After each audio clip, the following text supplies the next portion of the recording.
আসসালামু আলাইকুম, welcome to asthma kitchen.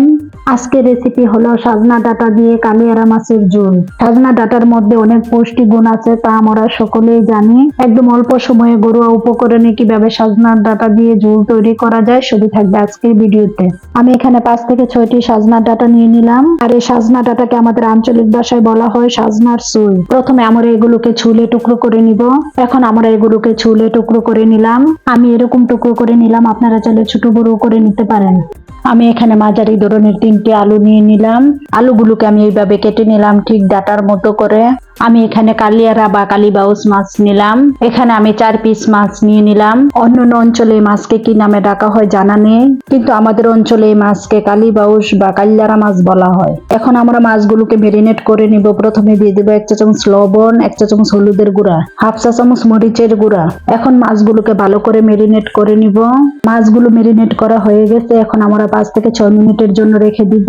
এখন আমরা অল্প উপকরণে একটি পেস্ট বানিয়ে নিব। প্রথমে দিব 1 চা চামচ গোটা জিরা, গোটা ধনিয়া।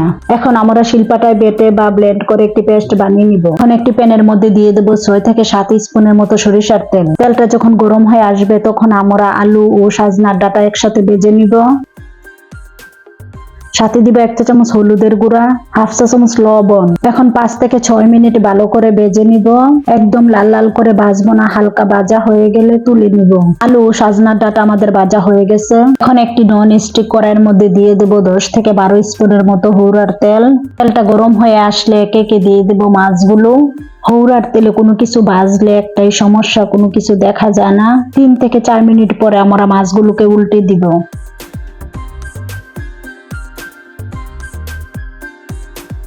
একইভাবে আমরা মাছের অপর পিঠটাও ভেজে নিব।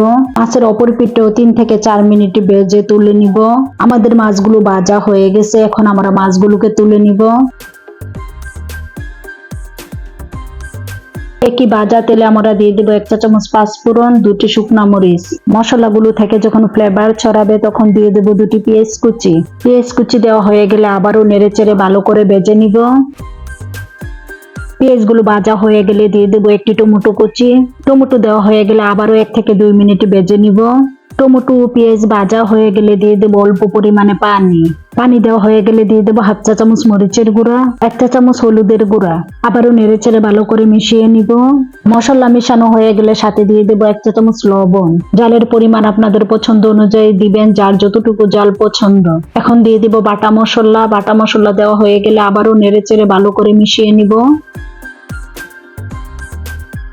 মশলা থেকে যখন তেলটা ছেড়ে দিবে তখন দিয়ে দেব ভাজা আলু ও সাজনার ডাটা। সবগুলোকে একসাথে ভালো করে মিশিয়ে 2 থেকে 3 মিনিট ভেজে নিব।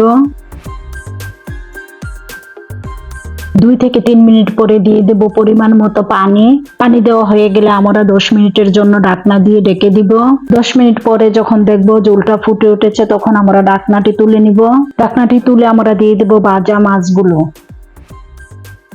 মাছগুলি দেওয়া হয়ে গেলে সাথে দিয়ে দেব ধনেপাতা কুচি, যা আমাদের আঞ্চলিক ভাষায় বলা হয় হজার পাতা। এটা অপশনাল, আপনারা চাইলে দিতেও পারেন, নাও দিতে পারেন। দেখুন কালারটা কত সুন্দর হয়েছে। আশা করি বাসায় একবার হলেও ট্রাই করবেন। যাদের সাজনার ডাটা একদমই পছন্দ না তাদেরও খেতে ভালো লাগবে। যদি ভিডিওটি ভালো লেগে থাকে তাহলে অবশ্যই সাপোর্ট করবেন। আরো নিত্য নতুন ভিডিও দেখার জন্য সাথে থাকবেন। সবাই অনেক বেশি ভালো থাকবেন। আজকে এই পর্যন্ত, আল্লাহ হাফেজ।